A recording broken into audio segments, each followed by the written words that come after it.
The Testaments of the 12 Patriarchs, the sons of Jacob the Patriarch. Testament of Reuben, the firstborn son of Jacob and Leah. A copy of the Testament of Reuben, the things which he commanded to his sons before he died, in the 125th year of his life.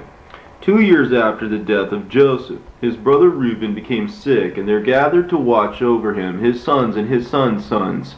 And he said to them, My children, behold, I am dying, and I am going the way of my fathers.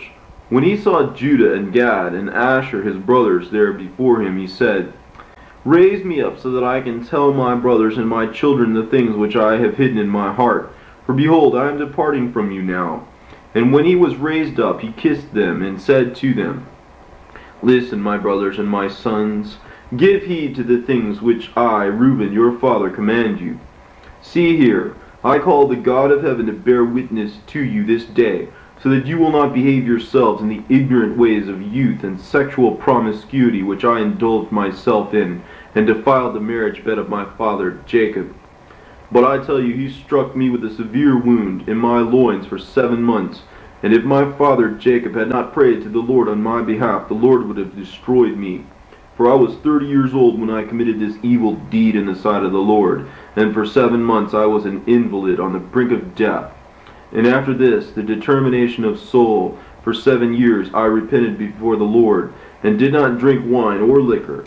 Meat did not enter my mouth, and I did not eat any pleasurable food. Rather, I was mourning over my sin, since it was so great. Never had anything like it been done in Israel. And now give heed to me, my children, concerning the things which I saw during my life of penitence, concerning the 7 spirits of deceit. For 7 spirits are established against mankind. They are the sources of the deeds of youth.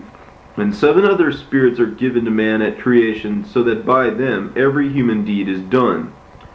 First is the spirit of life, with which man is created as a composite being. The second is the spirit of seeing, with which comes desire. The third is the spirit of hearing, with which comes instruction. The fourth is the spirit of smell, which is given taste for drawing air and breath. The fifth is the spirit of speech, with which comes knowledge. The sixth is the spirit of taste, for consuming food and drink.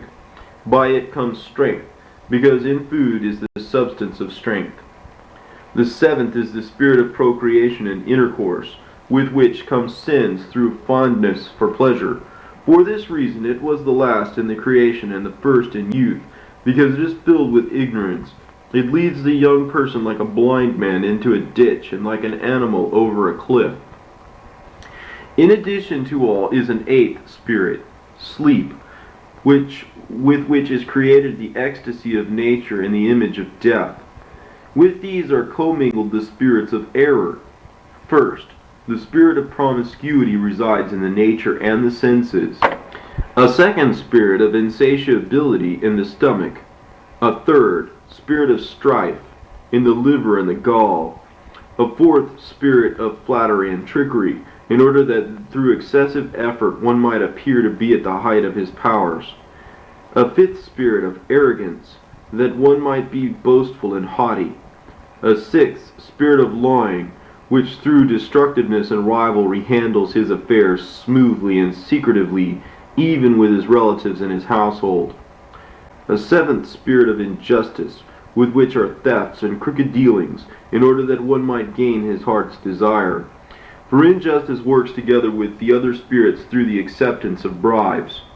With all these, the spirit of sleep forms an alliance, which results in error and fantasy, and thus every young man is destroyed, darkening his mind from the truth, neither gaining understanding in the law of God, nor heeding the advice of his fathers.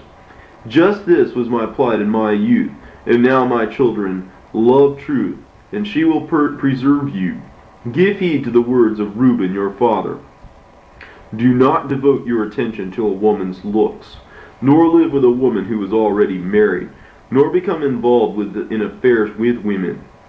For if I had not seen Bilhah bathing in a sheltered place, I would not have fallen into this great lawless act.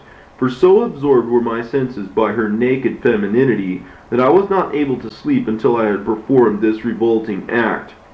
While our father Jacob had gone off to visit his father Isaac, and we were at Geder near Ephrathah in Bethlehem, Bilhah came drunk and was sound asleep, naked in her bedchamber. So when I came in and saw her nakedness, I performed the impious deed without her being aware of it. Leaving her sleeping soundly, I went out, and immediately a messenger from God revealed it to my father. He came and made lamentation over me, and never again touched her.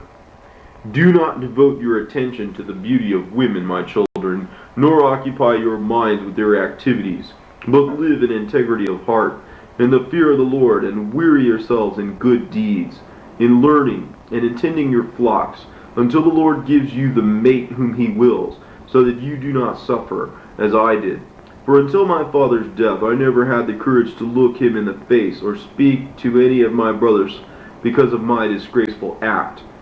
Even until now my conscience harasses me because of my impious act. And yet my father consoled me greatly and prayed to the Lord on my behalf, so that the Lord's anger would pass me by, which is just how the Lord treated me. From that time until now I have kept a careful watch and have not sinned. So then, my children, observe all the things that I have commanded you, and do not sin. For the sin of promiscuity is the pitfall of life, separating man from God and leading onward towards idolatry, because it is the deceiver of the mind and the perceptions, and leads youth down to hell before their time. For promiscuity has destroyed many. Whether a man is old, well-born, rich, or poor, he brings on himself disgrace among mankind, and provides Beliar with an opportunity to cause him to stumble. You heard how Joseph protected himself from a woman and purified his mind from all promiscuity. He found favor before God and men, for the Egyptian woman did many things to him, summoned magicians, and brought potions for him, but his soul's deliberation rejected evil desire. For this reason the God of our fathers rescued him from every visible or hidden death. For if promiscuity does not triumph over your reason, then neither can Beliar conquer you. For women are evil, my children, and by reason of their lacking authority or power over man, they scheme treacherously how they might entice them to themselves by means of their looks. And whomever they cannot enchant by their appearance, they conquer by a stratagem. Indeed, the angel of the Lord told me and instructed me that women are more easily overcome by the spirit of promiscuity than are men. They contrive in their hearts against men. Then, by decking themselves out, they lead men's minds astray. By a look they implant their poison, and finally in the act itself they take them captive. For a woman is not able to coerce a man overtly, but by a harlot's manner she accomplishes her villainy. Accordingly, my children, flee from sexual promiscuity, and order your wives and your daughters not to adorn their heads and their appearances so as to deceive men's sound minds. For every woman who schemes in these ways is destined for eternal punishment. For it was thus that they charmed the watchers, who were before the flood.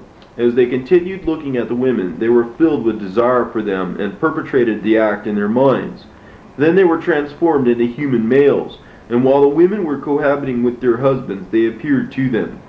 Since the women's minds were filled with lust for these apparitions, they gave birth to giants, for the watchers were disclosed to them as being as high as the heavens. So guard yourself against sexual promiscuity, and if you want to remain pure in your mind, protect your senses from women, and tell them not to consort with men so that they too might be pure in their minds.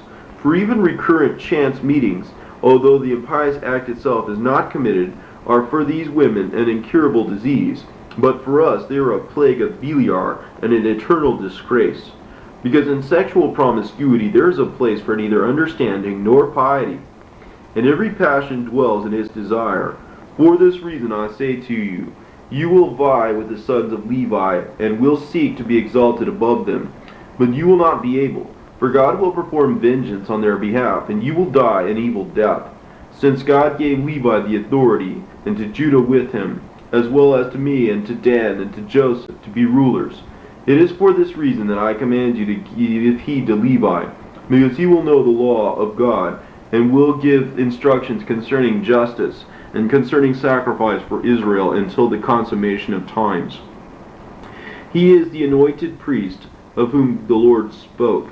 I call to witness the God of heaven, that you do the truth, each to his neighbor, and that you show love each to his brother. Draw near to Levi in humility of your hearts, in order that you may receive blessing from his mouth. For he will bless Israel and Judah, since it is through them that the Lord has chosen to reign in the presence of all the people. Prostrate yourselves before his posterity, because his offspring will die in your behalf in wars visible and invisible. He shall be among you an eternal king. And Reuben died, having spoken these commandments to his sons. And they placed him in a coffin until they carried him up from Egypt and buried him in Hebron, in the cave where his father was.